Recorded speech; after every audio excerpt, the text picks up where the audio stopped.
ओम।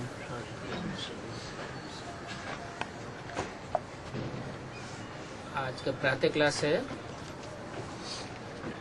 9 मार्च 1968। दूसरे पेज के मध्यांत में बात चल रही थी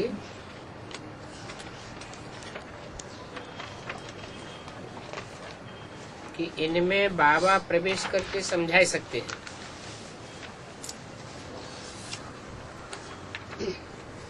बाबा भी प्रवेश करते हैं ना,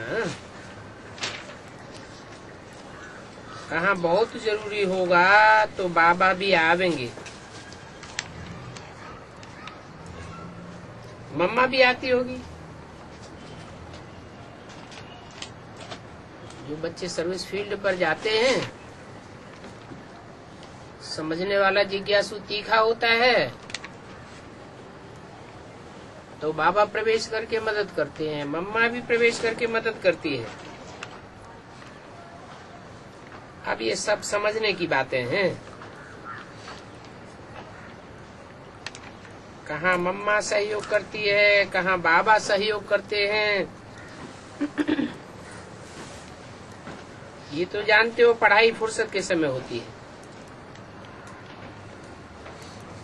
शरीर निर्वाह के लिए तो सारा दिन धंधा धोरी आदि करते हैं, परंतु ये विचार सागर मंथन करने की बातें फुर्सत शांति के समय चाहिए। तुम्हारे में भी कोई कोई बहुत अच्छी सर्विस करने वाले हैं, तो जो अच्छी सर्विस करने की हिम्मत करते हैं उनको मदद करनी होती है। मदद देने के लिए उनकी आत्मा को याद करना पड़ता है। किसी को सकाश देना है तो शरीर को याद करके फिर आत्मा को याद करना पड़ता है। तुमको भी यही युक्ति अपनानी है। अगर कोई को सकाश देना है तो पहले उनके शरीर को याद करना, फिर उनकी आत्मा को याद करना। कोई अच्छा सबसे बच्चा है, कुछ नुकसान हो जाता है तो उनको मदद करनी चाहिए। मदद करने के लिए बाप को याद करना होता है, फिर खुद को भी अपने को आत्मा समझ कुछ न कुछ उनकी आत्मा को याद करना ही पड़ता है। तो जैसे वो सर्च लाइट हो जाती है,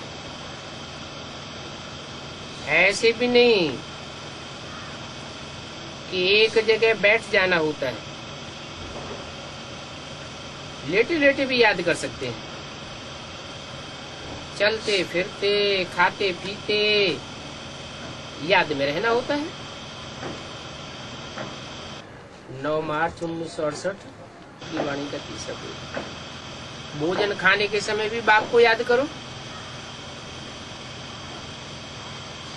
दूसरे को करंट देनी है तो फिर रात को सवेरे को याद में रहना होता है। बच्चों को समझाया गया है, सवेरे उठ करके बाप को याद करो।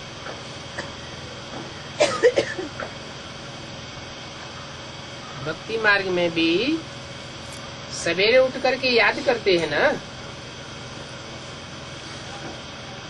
भक्ति मार्ग में सवेरे को याद करने की, पूजा करने की रस्म कहाँ से पड़ी? संगम युग से ही रस्म पड़ी। जब बाप आते हैं तो जैसे कि इस षष्ठी का अमृत वेला है, सतगुरु की सवेरा आना होता है, अमृत वेला हो जाता है। वो है हद का अमृत वेला और ये है बेहद का अमृत वेला। अब जितना जो याद करेंगे उतना ही बाप की कशिश होगी। बाप भी लाइट देंगे, क्योंकि बाबा को तो और कोई धंधा है ही नहीं। बाबा का धंधा क्या है? जो बच्चे याद करते हैं उनको सकाश देना।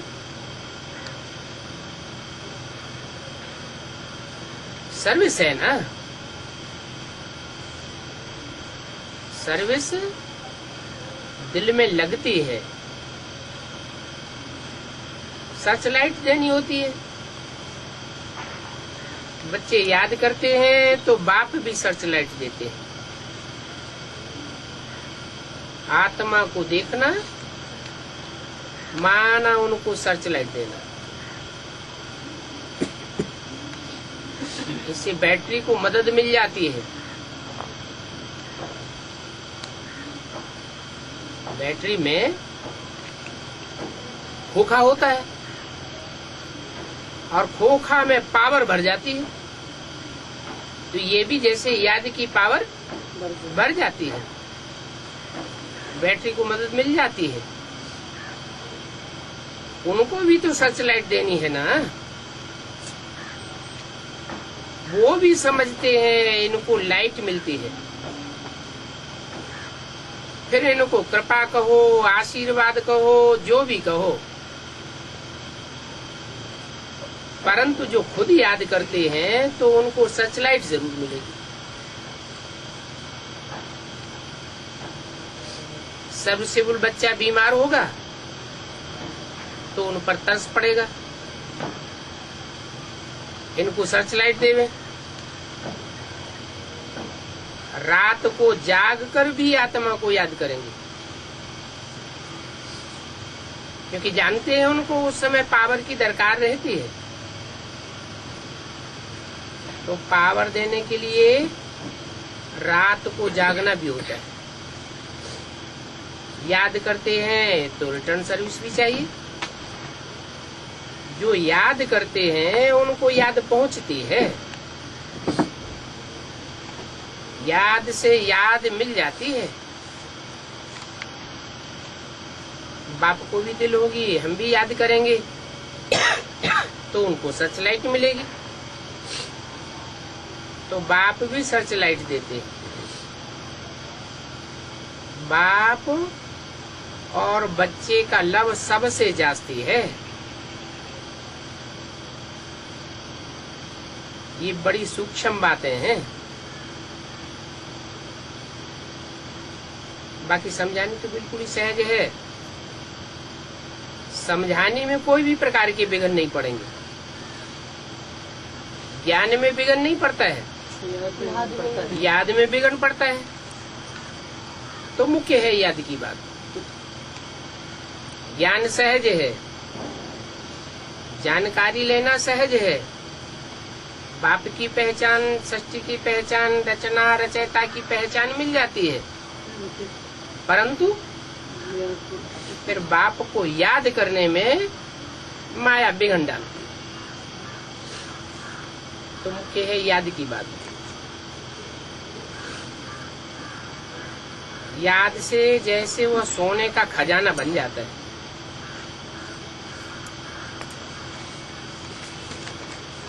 सोना सच्चाई को कहा जाता है। सोने में खाद पड़ती है। सोना बहुत मूल्यवान होता है, उसमें खाद पड़ती है।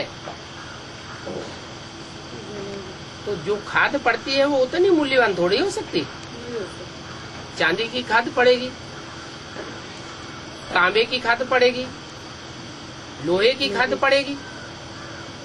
जो खाद पड़ती है वो सोने की कीमत को कम कर देगी। सतयुग में सोना ही सोना है, सच्चाई ही सच्चाई है। सच्चे बात सुनकर के सच्चखंड स्थापन होता है। सत्य बाप आकर के सच्चखंड की राजधानी स्थापन करते हैं। और सत्य बाप को सच्चाई सबसे ज्यादा प्रिय है। बच्चों में कितनी भी पतितपने की जन्म जन्मांतर की खाद पड़ी हुई हो, बाप उन बच्चों को नफरत नहीं करते, परंतु जिन बच्चों में खाद होने के बावजूद भी छुपाने की आदत है, वो प्राप्ति नहीं करता। क्यों? छुपाने से प्राप्ति नहीं करता। क्योंकि जो सच्चा है वो कितना भी पतित है, परंतु बाप को प्रिय होने के कारण वो पतित से पावन बन जाता है, सोने का खजाना बन जाता है। उनमें फिर धारणा होती है। कहते हैं ना, शेरनी का दूध सोने के बर्तन में ठहरता है।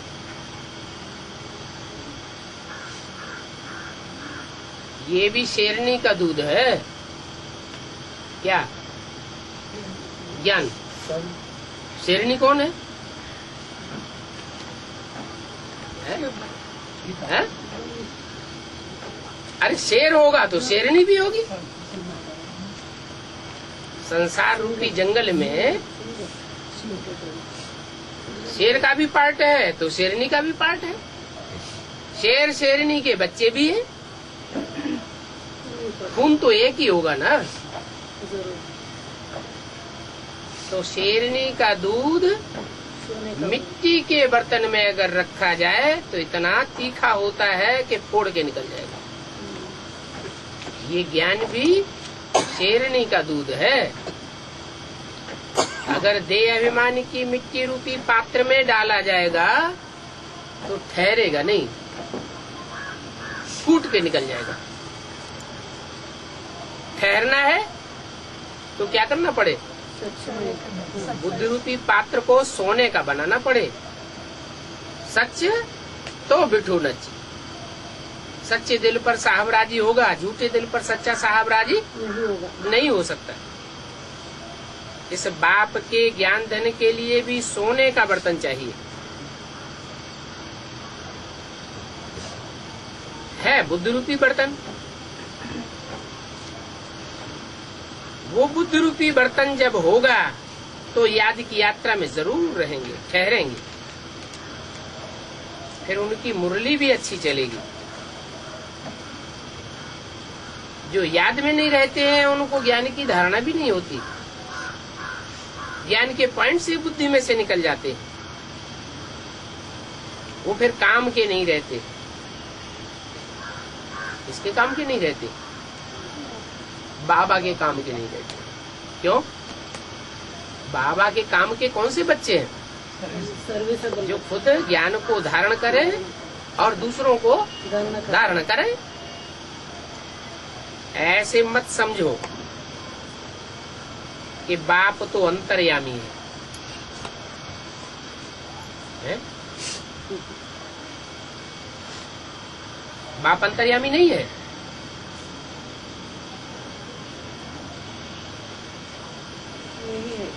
बाप अंतर्यामी नहीं है। फिर बहरयामी और अंतर्यामी की बात किसकी है? साकार क्या है? समझाना पड़ेगा। हाँ, जिस साकार में प्रवेश करते हैं वो साकार अंतर्यामी नहीं है, परंतु जो प्रवेश करने वाला है जनमण के चक्र से न्यारा है वो तो अंतर्यामी है। बाबा ने तो पहले ही ऐसे बोला था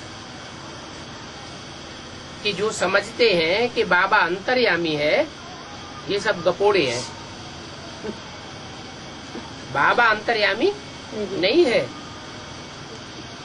समझते हैं कि बाबा ने ये बोला और ये हुआ। अरे ये तो सब बातें भक्ति मार्ग में होती है। ये बड़ी समझ की बात है। भक्ति मार्ग में वो बातें चलती है। कोई ने कह दिया बच्चा होगा या बच्ची होगी, बोला बच्चा होगा, अच्छा बच्चा हो गया, बस। क्या समझ लेंगे? ये अंतर्यामी है। यही अंतर्यामी भगवान है। ऐसे अक्षर एक खेल हो जाता है। सन्यासी भी ऐसे कह देते हैं, अगर बच्चा न हुआ तो कहेंगे भाभी, उसको कहेंगे ईश्वर की भाभी, और तुम कहेंगे ड्रामा की भाभी। क्या ईश्वर तो कुछ नहीं, न अच्छा करता है ना बुरा, न बुरा करता है। ईश्वर करता है कि अकर्ता है? ईश्वर तो अकर्ता है। जो करता है सो भरता है। अच्छा करेगा अच्छा करो, तो अच्छा भरेगा, बुरा करेगा बुरा तो बुरा भरेगा। और ईश्वर बुरा भी नहीं, अच्छा ईश्वर तो सिर्फ रास्ता बताता है, अच्छा बुरा करता नहीं है। करण करावनहार कहा जाता है वो भी जिस तन में प्रवेश करता है उसके द्वारा करावनहार भी है और ब्रह्मा के रूप में करणहार भी है। दोनों ही पाठधारी है। तो भक्ति मार्ग में और ज्ञान मार्ग में रात दिन का फर्क है। ड्रामा का राज तो बाप ने अच्छी रीति समझाया है। पहले तुम भी ये ड्रामा का राज नहीं जानते थे। अभी ये तुम्हारा है मर्जीवा जन्म, माना मर्जीवा जन्म माना मरने के बाद मिला है ये जन्म। वो तो सभी को मिलता है। ऐसा तो कोई होता नहीं है आत्मा जिसको शरीर छोड़ने के बाद फिर दूसरा शरीर न मिले। परंतु तुम्हारा मर्जीवा जन्म कैसा है? जीते जी मरो, हाँ, तुम जीते भी रहते हो और जीते जीते देह अभिमान से मर जाते हो। अभी तुम जानते हो कि हम यह देवता बन रहे हैं। क्या हम देवता बन गए। यह माना वह देवता नहीं बन रहे हैं ब्रह्मा, जो सतयुग में कई जन्मों के बाद बनेंगे, कृष्ण, तो दूर वाले हैं। हम यह देवता बनते हैं। यह देवता बने नर से नारायण, डायरेक्ट नारायण बनने वाले देवता बनते हैं। अब यह देवता इतने ऊंचे कैसे बने, इस टॉपिक पर भी तुम समझा सकते हो कि वो देवताएं सतयुग के अंतिम जन्म में जन्म लेने वाले वो नीचे चले गए और यह इतने ऊंचे चले गए। इसका कारण क्या है? ये ऊंचे क्यों चले गए और वो नीचे क्यों चले गए? उनका लक्ष्य ही नहीं था। है उनका लक्ष्य ही नहीं था नरसिंह नारायण बनने का। नहीं, लक्ष्य नहीं था। लक्ष्य देने वाला तो बाप है। बाप तो लक्ष्य दे रहा है कि नर से नारायण बनना है, लेकिन वो लक्ष्य को प्राप्त क्यों नहीं कर सके? क्योंकि दूसरे धर्म में कन्वर्ट होने वाली जो आत्माएं होती हैं उनमें जन्म जन्मांतर की जो खाद पड़ती है उससे वो आत्मा ही झूठी हो गई। कन्वर्टेड आत्मा है ना, ज्ञान में आती है तो ज्ञान में भी कन्वर्सन हो जाता है। एक की बात नहीं सुनते और औरों की बातें सुनकर के उन पर विश्वास श्रद्धा जम जाती है।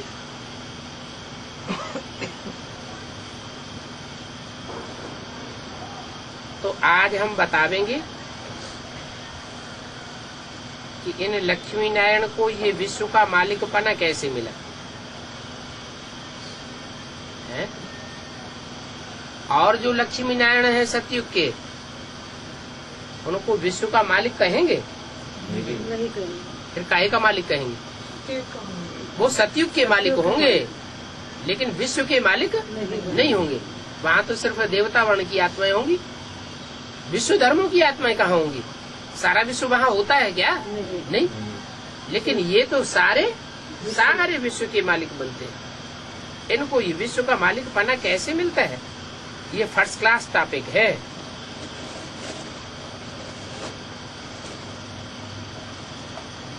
ये टॉपिक सुनकर के झट से कई मनुष्य आ जाएंगे, क्योंकि ये वंडरफुल बात है ना। इतने बड़े बड़े महत्वाकांक्षी दुनिया में हुए, हिटलर, नेपोलियन, मुसोलिनी जैसे, वो विश्व के ऊपर बादशाही नहीं कर सके।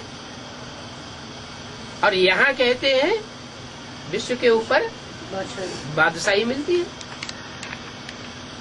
वो बादशाही भी पढ़ाई से। ऐसा कब नहीं सुना होगा कि कोई पढ़ाई पढ़ करके राजा बन गया हो। ये राजयोग की पढ़ाई बाप ही आकर के पढ़ाते हैं और एक ही जन्म में आकर के पढ़ाते हैं और आत्मा में जन्म जन्मांतर की कंट्रोलिंग पावर भर जाती है। तो वंडरफुल बात है ना। लक्ष्मी नारायण को ये राज्य कैसे मिला तुम जानते हो। फिर कैसे गंवाया हम सारी हिस्ट्री ज्योग्राफी बताते हैं। ऐसे तो कोई की भी बुद्धि में नहीं आवेगा। ये भी कहते हैं कौन, ब्रह्मा बाबा, यह भी कहते हैं हम लक्ष्मी नारायण को पूजा करते थे। गीता पढ़ते थे। बाबा ने प्रवेश किया तो सब छोड़ दिया। गीता पढ़ना भी छोड़ दिया, लक्ष्मी नारायण की पूजा करना भी छोड़ दिया। साक्षात्कार हो गया। बाप कहते हैं इस साक्षात्कार के नशे में नहीं रहना चाहिए। क्या साक्षात्कार तो मीरा को भी हुआ, तुलसीदास को भी हुआ, सूरदास को भी हुआ। साक्षात्कार करने से कोई स्वर्ग में नहीं जाता है। ये नरक की दुनिया। नरक की दुनिया में मरेंगे तो कहाँ जावेंगे, नरक में ही जावेंगे। तो स्वर्ग में कैसे जावेंगे है? स्वर्ग में तब जावेंगे जब हम याद करते करते ऐसे वाइब्रेशन बनावे कि हमारे चारों तरफ जो वाइब्रेशन की दुनिया हो वो स्वर्ग जैसी हो जाए। क्या वाइब्रेशन। तो हम जब शरीर छोड़ेंगे उस समय जब हमारा वाइब्रेशन ही स्वर्गीय हो जाएगा तो हम कहाँ जन्म लेंगे, स्वर्ग की दुनिया में जन्म लेंगे। तो बाप कहते हैं मुझे याद करो तो तुम्हारे पाप कर्म सब भस्म हो जाएंगे। जो पाप कर्मों का वाइब्रेशन तुम्हारे चारों ओर चक्कर लगाए रहा है हिसाब किताब पूरा करने के लिए, वो वाइब्रेशन सारा नष्ट हो जाएगा। इसमें कुछ भी गीता आदि पढ़ने की बात नहीं है। गीता आदि पढ़ने से, ज्ञान कोई सुनने से, सुनाने से स्वर्ग का वाइब्रेशन नहीं बनेगा। कैसे बनेगा? याद करने से वो वाइब्रेशन स्वतः ही बनेगा। जितना बीज रूप स्टेज धारण करेंगे उतना वाइब्रेशन बढ़िया बनता जाएगा। निराकारी बनेंगे तो आत्मा निर्विकारी बनेगी, निर्विकारी बनेंगे तो निरहंकारी बनेंगे। माना निराकारी, निर्विकारी, निरहंकारी बनेंगे माना बाप समान बन जाएंगे। जो बाप समान बनेंगे, बाप समान बनेंगे माना निराकार ज्योति बिंदु समान, या साकार में जो बाप निराकार ठहरा हुआ है उसके समान। जो साकार में निराकार स्वरूप पार्ट बजाय रहा है उसके समान पार्ट बजावेंगे तो तुम बाप समान बन जाओगे। बाप कहते हैं गीता में सब झूठी बातें।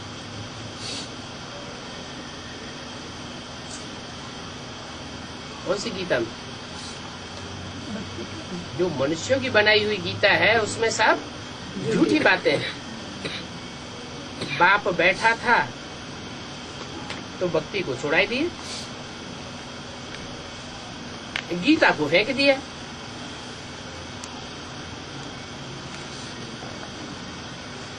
ऐसा हुआ तो फिर कब शिव का दर्शन करने भी नहीं जाते थे।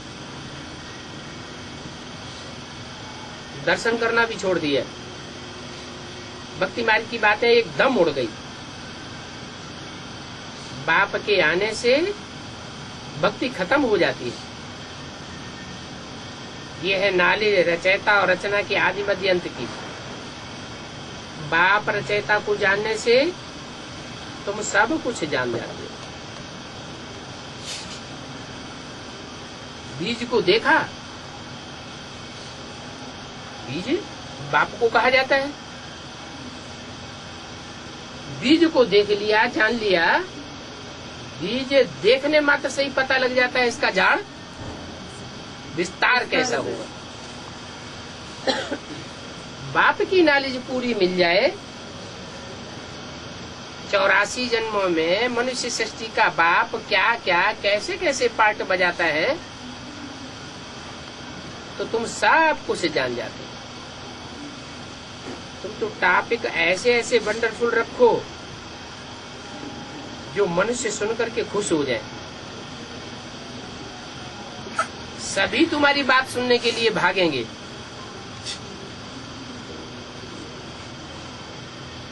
आजकल तो बड़े बड़े नेताएं आते हैं तो उनकी बात सुनने के लिए दूर दूर से भाग खड़े होते हैं।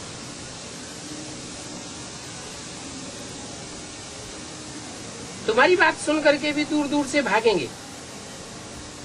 इन्होंने विश्व का राज्य कैसे लिया, इस बात को तो कोई बता ही नहीं सकता सिवाय तुम्हारे। मंदिर आदि में तुम कोई से भी जाकर के पूछो, लक्ष्मी नारायण के मंदिर में जाओ, कोई से भी जाके पूछो, ये लक्ष्मी नारायण तो सारे विश्व के मालिक थे। उस समय और कोई धर्म नहीं था।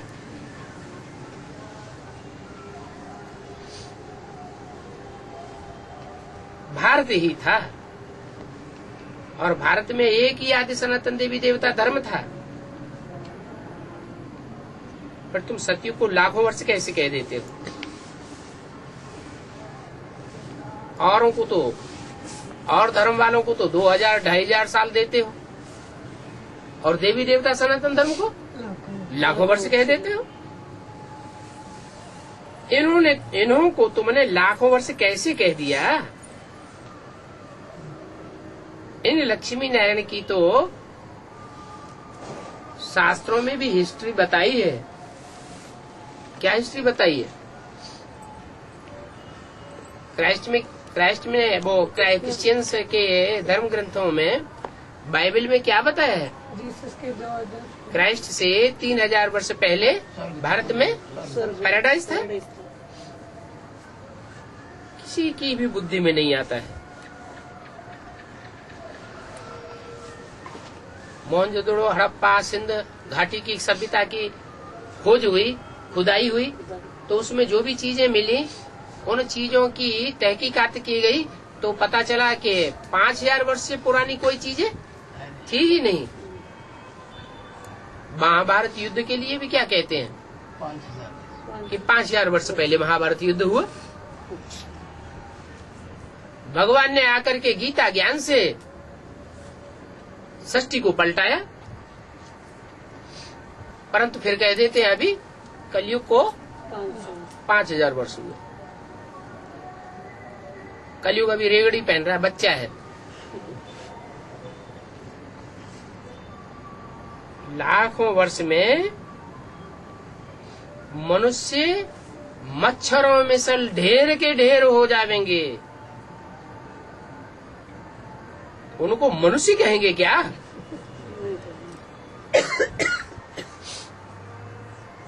अभी आबादी दुनिया में जो बढ़ रही है उसकी हिस्ट्री देखो, किस गति से आबादी बढ़ रही है। भारत की आबादी सन 47 में 40 करोड़ थी, और अब 2 गुने से भी ज्यादा हो गई। तो इतने थोड़े वर्षों में ही इतनी तीव्रता से आबादी बढ़ रही है। तो लाखों वर्ष अगर सृष्टि को दे दिया जाएगा तो कितनी आबादी हो जाएगी? मल्टी मिलियन आबादी हो जाएगी।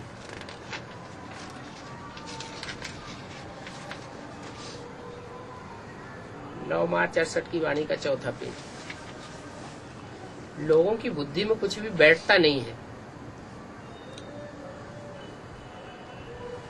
तुम इस तरह की थोड़ी भी बातें सुनावेंगे तो बंडर खावेंगे, परंतु सबकी बुद्धि में नहीं आवेगा। तुम्हारे जो कुल के होंगे उनकी बुद्धि में आवेगा। तुम्हारे कुल के नहीं होंगे नहीं आएगा। तो उनकी बुद्धि में तुम्हारी बातें बैठेंगी नहीं, कहेंगे ये पता नहीं क्या बोलते हैं। ब्रह्मा कुमारियों को समझते हैं कि इनका ज्ञान तो वंडरफुल है, विचित्र ज्ञान है ना। ये ज्ञान तो आत्माओं के लिए है, देह अभिमानियों के लिए ये ज्ञान नहीं है। किसकी बुद्धि में बैठेगा? है? उन्हीं आत्माओं की बुद्धि में बैठेगा जो 5000 वर्ष पहले भी आत्मा बन करके बैठे थे। ये पढ़ाई पढ़ी थी।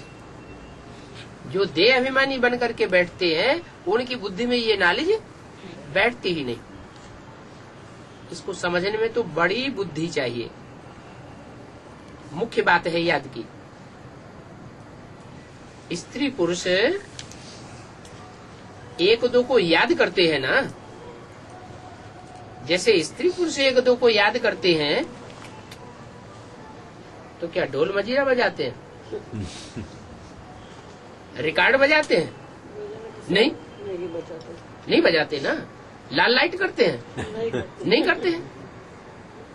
और यहाँ क्या कर रहे हैं? यहाँ कितने साधन इकट्ठे करते हैं। अरे जहाँ लगाव लग जाता है वहाँ याद तो ऑटोमेटिक आती है। आत्माओं की बात है, जो आत्मा परमात्मा बाप को याद करती है तो बाप भी उनको याद करते हैं। याद से याद खींचती है, कशिश होगी, वो सूक्ष्म बात है। मैं सर्वसेवल बच्चों को भी याद करता हूँ ना। क्यों?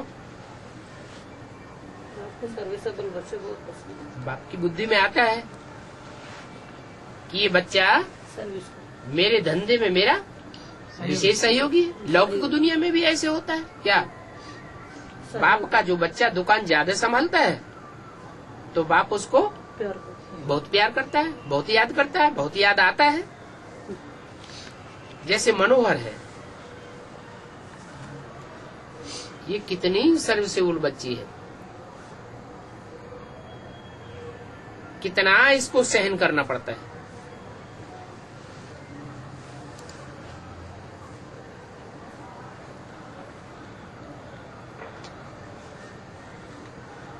और कोई कोई पेशेंट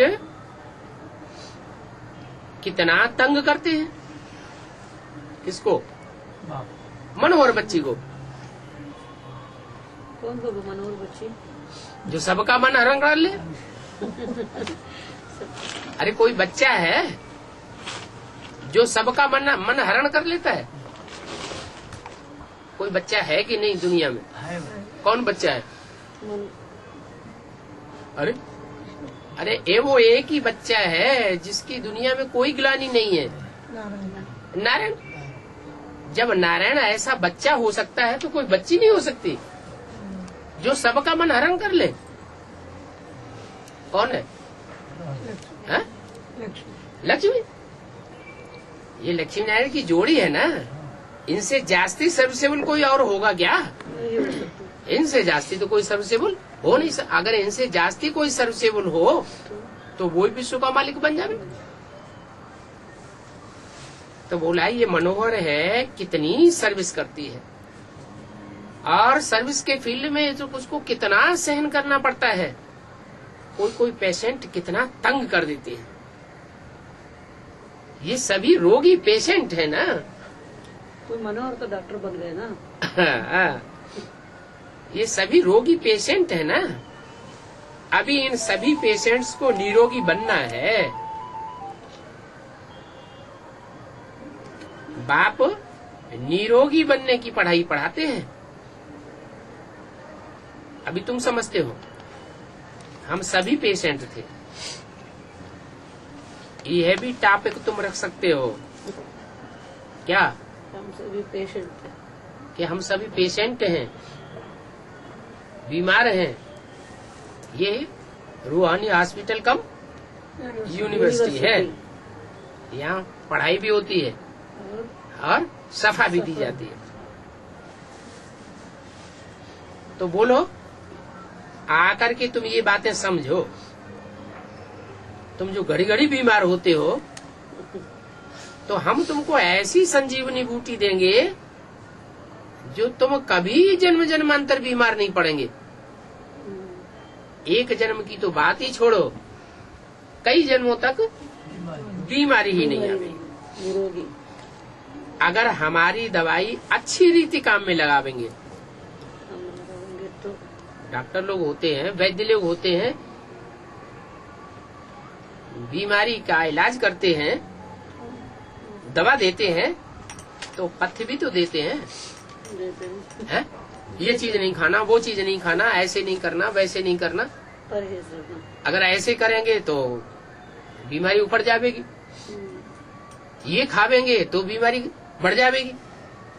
तो यहाँ भी है, अगर हमारी दवाई अच्छी रीति काम में लावेंगे तो तुम कब बीमार नहीं पड़ेंगे।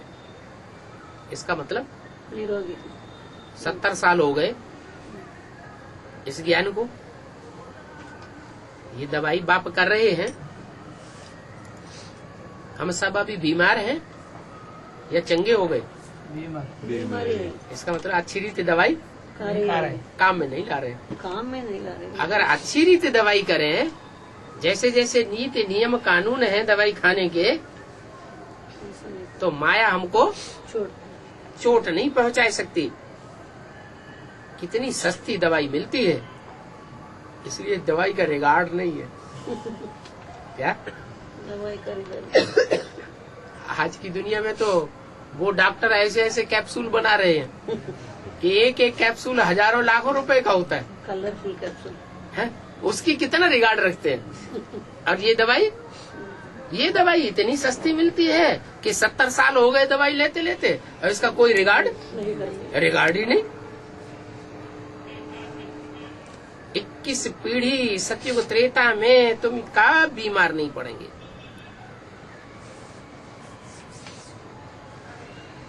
वो दुनिया है ही स्वर्ग। तो ऐसे ऐसे पॉइंट्स नोट करके फिर भाषण में लिखना चाहिए, तो ढेर सारे पॉइंट्स इकट्ठे हो जाएंगे। तुम बच्चे तो सर्जनों के भी सर्जन हो। वो सर्जन तो प्लास्टिक सर्जरी करते हैं, 6-8 साल चलती है, फिर दोबारा करनी पड़ती है। और तुम तो ऐसी सर्जरी कर देते हो कि 21 जन्म तक फिर कभी भी सर्जरी करने की दरकार ही नहीं पड़ेगी।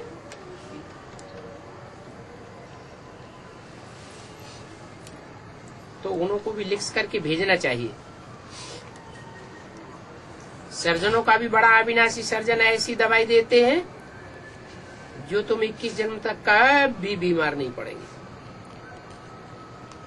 इस जन्म के बाद दूसरे 21 पीढ़ी में कभी बीमार नहीं पड़ेंगे। हम इस जन्म के लिए नहीं कह रहे हैं,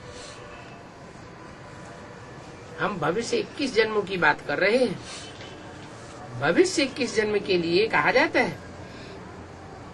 अभी तो संगम है।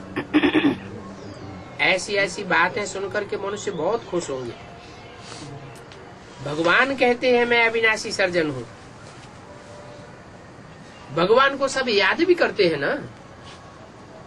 कोई अच्छा डॉक्टर होता है, मरीज चारों तरफ चक्कर लगाया आता है, कहीं ठीक नहीं होता, और उस डॉक्टर के पास जाता है, वो उसको चंगा कर देता है।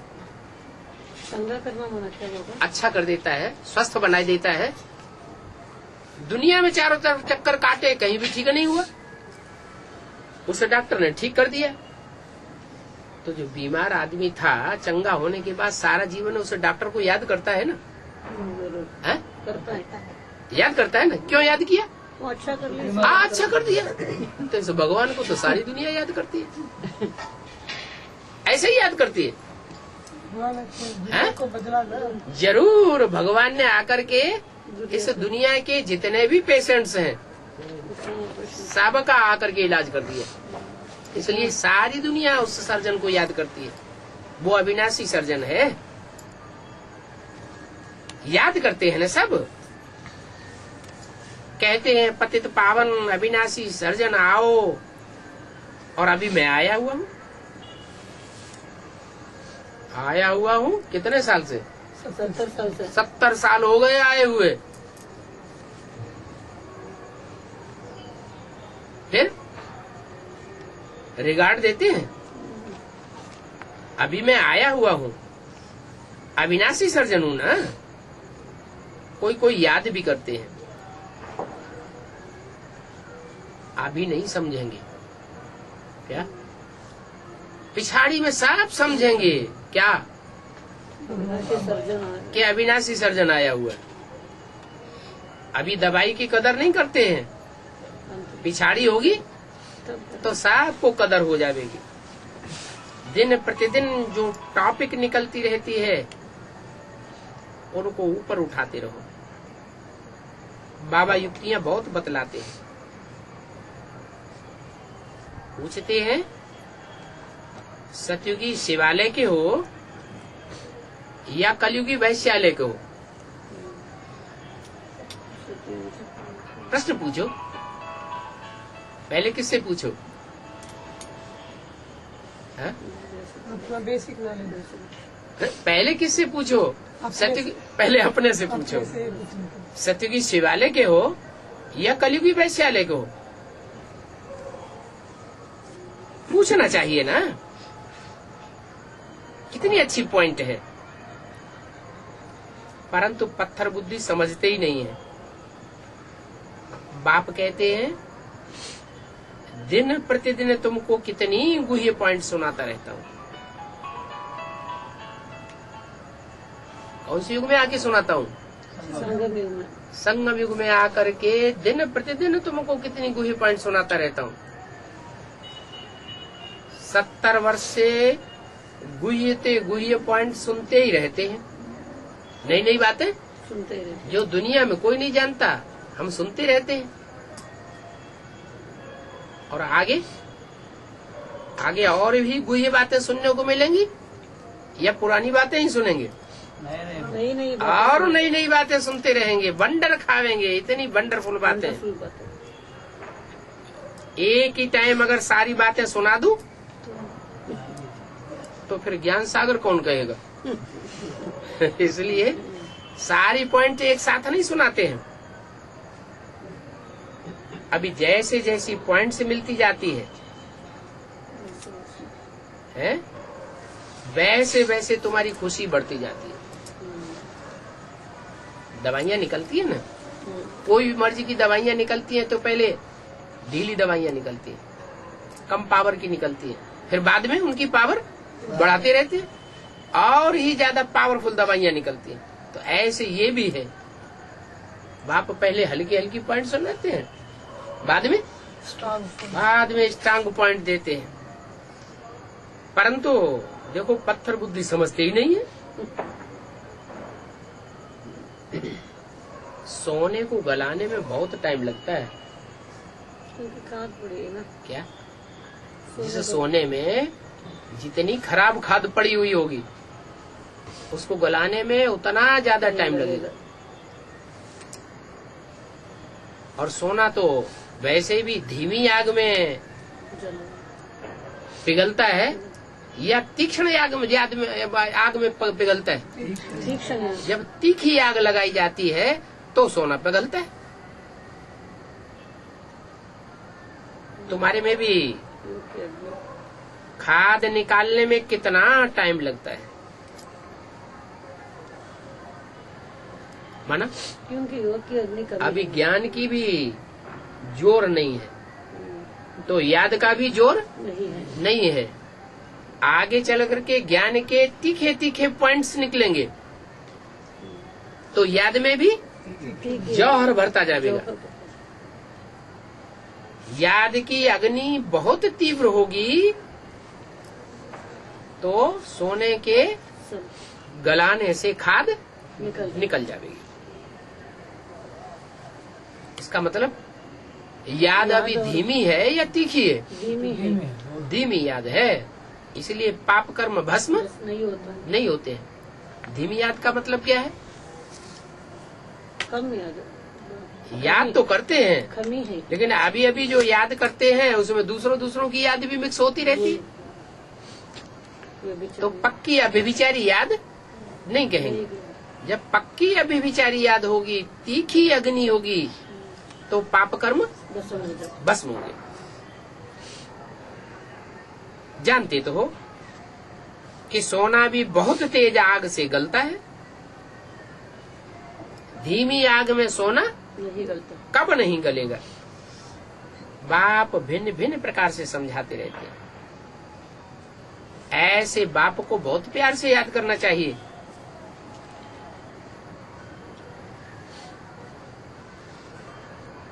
क्यों? से पाप कर्म भस्म होंगे। ऐसे बाप को बहुत प्यार से इसलिए याद करना चाहिए कि बाप खुद मालिक नहीं बनते हैं, तुम बच्चों को मालिक बना कर जाते हैं। इसलिए बहुत प्यार होना चाहिए। खुद स्वर्ग में जाकर के सुख नहीं भोगते हैं, तुम बच्चों को स्वर्ग में सुख भोगने के लिए भेजते हैं। तो ऐसे बाप को याद करना चाहिए ना, जो बच्चों के लिए कितना त्याग करता है। परंतु याद ही नहीं करते। बाप मालिक बना तो देते हैं ना, विश्व का मालिक तो बनाते हैं ना। बाप को निष्कामी कहा जाता है। हम बच्चों को मालिक बनाते हैं, विश्व का मालिक बना देते हैं, स्वर्ग के सुख देते हैं। खुद क्या लेते हैं? कुछ भी नहीं। खुद कोई कामना नहीं, तो निष्कामी हुआ ना। मनुष्य तो कह देते हैं कि हम निष्कामी हैं, हम निष्काम कर्म करते हैं। अब मनुष्य आत्माएं निष्काम कर्म करेंगी क्या? नहीं कर पा रहे। कामना तो जरूर होगी। मनुष्य में नहीं करना। कोई भी मनुष्य इस दुनिया में ऐसा नहीं है जिसको कामना न हो। कामना माने इच्छा। बाप ही आकर के हमको इच्छा मात्रम अविद्या बनाते हैं। अब जो जो इच्छा मात्रम अविद्या बनेंगे वो नंबर आगे ले लेंगे। और तो कोई निष्कामी हो भी नहीं सकता। निष्कामी सिर्फ एक ही बाप है। बच्चों को कहते हैं, बच्चे मैं तुमको नमन करता हूँ। क्यों? बाप बच्चों को नमन क्यों करते हैं? है? बाप को नमन करना चाहिए। बच्चों को बाप के प्रति नमस्कार करना चाहिए। तो बाप बच्चों को नमन क्यों करते हैं? बाप को देख नहीं, इसलिए नमन करते हैं कि तुम विश्व के मालिक बनते हो। मैं तो विश्व का मालिक नहीं बनता। मैं तो तुम्हारा ओबीडिएंट सर्वेंट बन के आता हूँ। तो सर्वेंट क्या करता है? नमन करता है। मैं तो तुम्हारी सेवा करके वानप्रस्थ अवस्था में चला जाऊंगा। क्या? अभी मैं बोल करता हूँ, फिर जब तुम्हारी सेवा पूरी हो जाएगी, तुम सालिम बन जावेंगे, सगीर बुद्धि बन जावेंगे, तो फिर मैं वाणी से परे चला जाऊंगा। बाबा अभी विश्व का मालिक तो बच्चे नहीं बनाए, फिर भी अभी क्यों नमन करना है? जानते हैं ना ये विश्व के मालिक बनने वाले हैं। बनने वाला है लेकिन नहीं बना। जो युवराज होता है तो युवराज का रिगार्ड किया जाता है कि नहीं? किया जाता है। रिगार्ड किया जाता है। तुम विश्व के मालिक बन सकते हो क्या? बाप की उम्मीद है। कोई भी बाप ऐसा नहीं होगा जिसकी बच्चों में उम्मीद न हो। बाप की तो बच्चों में उम्मीद रहती है। तो बाप भी कहते हैं तुम विश्व के मालिक बन सकते हो। मैं तो तुम्हारी सेवा करके वापस चला जाऊंगा। बहुत जन्मों के अंत के भी जन्म में प्रवेश करता हूँ। क्या? ऐसे नहीं कि बीच के जन्मों में प्रवेश कर जाता हूँ। तुम्हारे बहुत जन्म जब पूरे होते हैं, बहुत जन्म कितने? 84 जन्म। उन 84 जन्मों के अंत में भी मैं प्रवेश करता हूँ। माना बहुत जन्मों का जब अंत होता है तो 84वां जन्म है। 84 जन्मों का अंत होता है तो 60 साल कहा जाता है वानप्रस्थ। और वानप्रस्थ अवस्था होने के बाद जब 40 साल और पूरे होते हैं तो ब्रह्मा के कितने साल पूरे हो जाते हैं? 100 साल पूरे होते हैं तब तो 1 सेकंड में ब्रह्मासु क्या बन जाता है? विष्णु बन जाते हैं। 60 वर्ष बाद वानप्रस्थ अवस्था होती है ना। सतयुग में तो वानप्रस्थी कोई होते ही नहीं है। वो थोड़े ही समझते हैं कि वानप्रस्थ माना वाणी से परे जाना, और देवताएं तो वाणी में आते भी नहीं है। वो सारा कामकाज उनका इशारे से चलता है। इशारे की भाषा होती है या वाणी चलानी पड़ती है? इशारे की भाषा होती है। ये सभी पॉइंट अभी बाप तुम बच्चों को समझाते हैं। जो बाप को जानते हैं वो ही बाप को मीठे लगते हैं। क्या वाणी से परे जाना माना?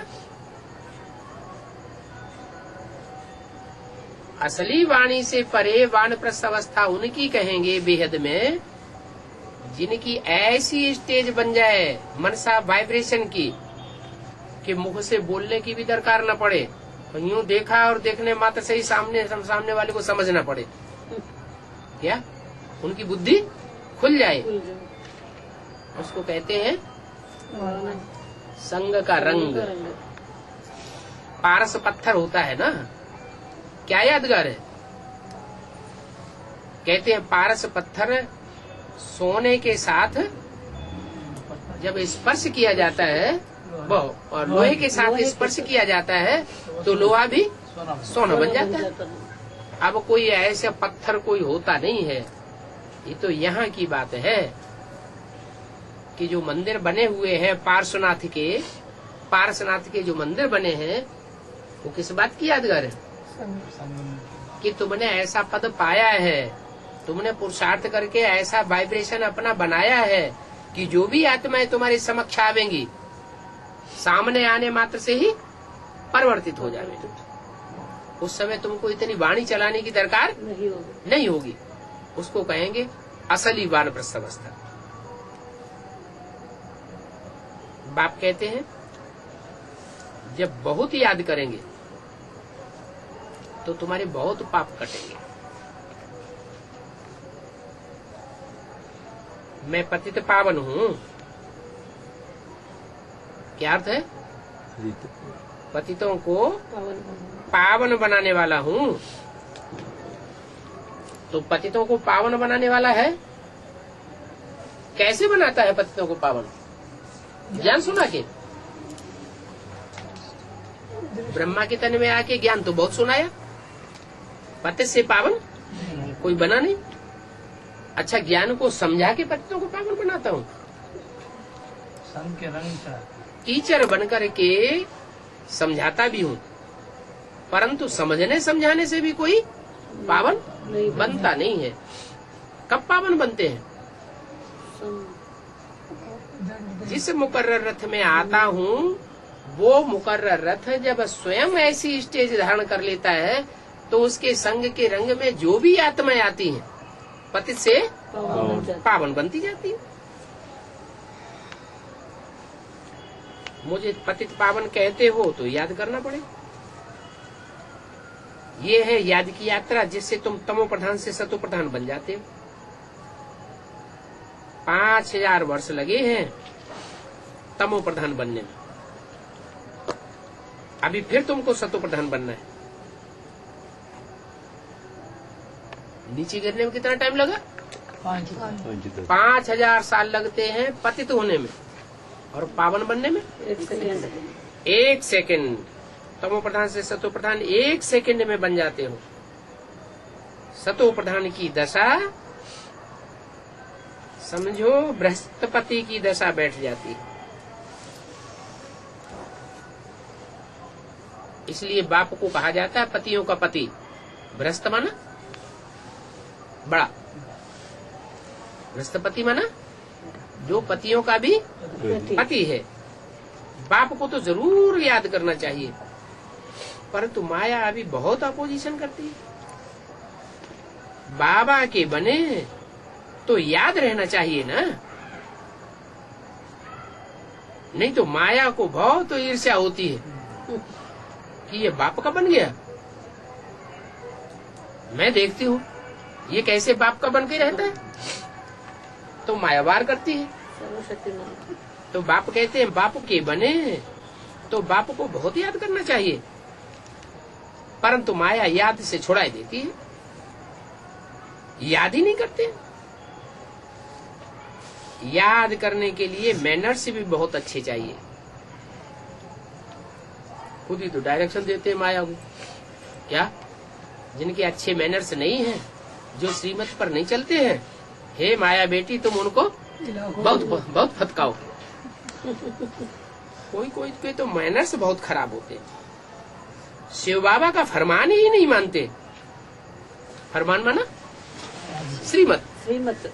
तो जो श्रीमत बाबा की नहीं मानते हैं, उनके लिए बाबा ने किसको तैनात किया हुआ है? माया बेटी को तैनात किया हुआ है कि इनको खूब फटकाओ। अभी बाप आए हुए हैं, बाप इन द्वारा राय देते हैं। किन द्वारा? रामकृष्ण की आत्माओं के द्वारा राय देते हैं। तो इनकी भी माननी चाहिए ना। किनकी? रामकृष्ण की बात भी माननी चाहिए ना, परंतु इनकी बात को भी नहीं मानते। राम के द्वारा जो फरमान मिलते हैं या कृष्ण वाली आत्मा के द्वारा जो फरमान मिलते हैं, उनकी बात भी नहीं मानते। नहीं मानते हैं तो क्या कहेंगे? धनी के हैं कि निर्धन के हैं? निर्धन के हैं। निर्धन के हैं। उनको निभागा कहा जाता है। निभागा माना? निभागा माने भाग्यहीन। ओम शांति।